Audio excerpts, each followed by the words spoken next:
পাহাড়ি সাজে মেঘের মাদল বাজে, ঝর্ণা নদী ছলাৎ ছলাৎ ছল। কোন পাহাড়ি সাজে মেঘের মাদল বাজে, ঝর্ণা নদী ছলাৎ ছলাৎ ছল। তোকেই এমন দিনে পড়ছে ভীষণ মন।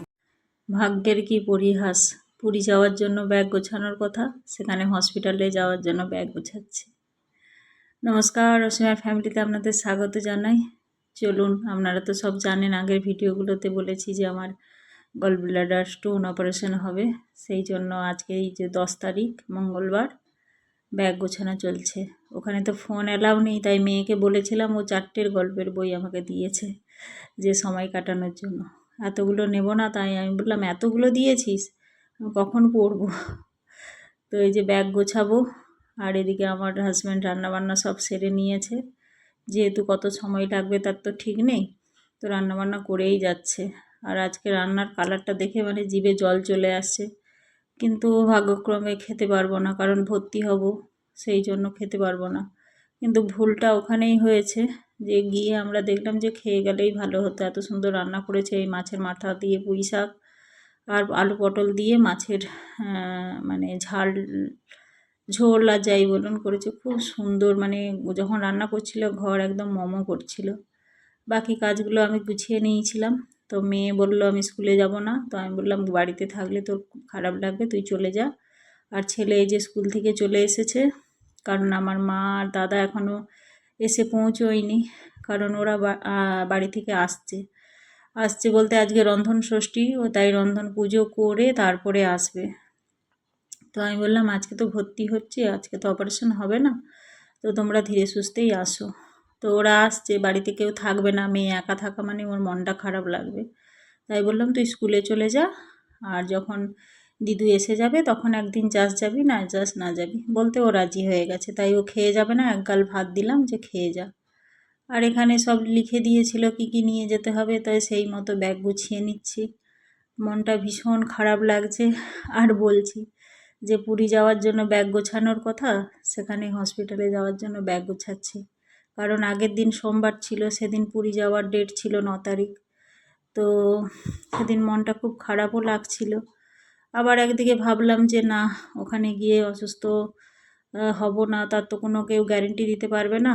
ওখানে গিয়ে দেখা গেল আমার যন্ত্রণা শুরু হয়ে গেল, তখন আমার জন্য বাকি জনেরও মানে ট্যুরটা স্পয়েল হয়ে যাবে। সেই জন্য যাওয়াটা ক্যান্সেলই করলাম।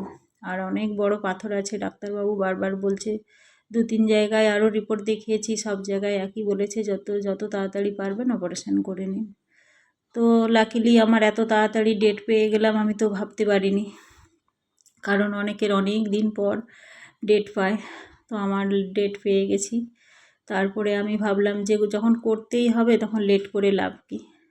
সেই জন্য এই যে ব্যাগ গোছানো চলছে। ছেলে স্কুল থেকে এসে এটা ওটা বলছে, বকর বকর করছে।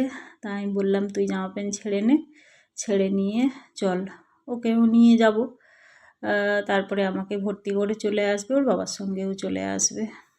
দিয়ে তো ও বলছে তুমি এই বইগুলো নিচ্ছ, আমি বললাম না, একটা বই নেব। তো আমার ব্যাগ গোছানো হয়ে গেছে।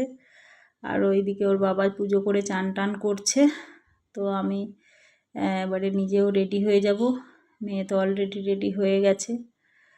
মনটা খারাপ লাগছে যে কতদিন লাগবে জানি না ছেলে মেয়েকে ছেড়ে। মানে ওই একবার গিয়েছিলাম দিদি বাড়ি, কিন্তু সেটা অন্যরকম ফিলিংস, যে কারো বাড়ি যাচ্ছি, কিন্তু এটা হসপিটালে যাচ্ছি প্রথমবার। তো খুব একটা ভালো লাগছে না, কিন্তু কিছু করারও নেই, আমার হাতে কিছুই নেই, সব কিছু ভগবানের হাতে।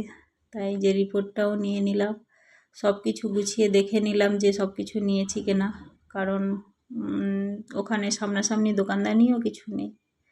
তো চলুন, ফাইনালি বেরিয়ে পড়েছি। কিছু আর খেলাম না, আমাকে বলেছিল ভাত খেতে, তো আমি খেলাম না। আমি বললাম না, ভালো লাগছে না, চলো। মুখে হাসি আছে কিন্তু ভেতরটা দুক দুক করছে। এই যে টোটোয় এই ম্যাজিক গাড়িগুলোয় উঠে পড়েছি। আর এই ব্রিজটা দিয়ে প্রায় শ্বশুরবাড়ি যাই, বাপের বাড়ি যাই, ক্রস করি, তখন একটা আলাদা অনুভূতি থাকে। 80% বুকের ভেতরে ভয় নিয়ে 20% ভালো আশা নিয়ে বেরিয়ে পড়লাম। তারপরে এখানে এসে জিজ্ঞেস করলাম যে খেতে পারো,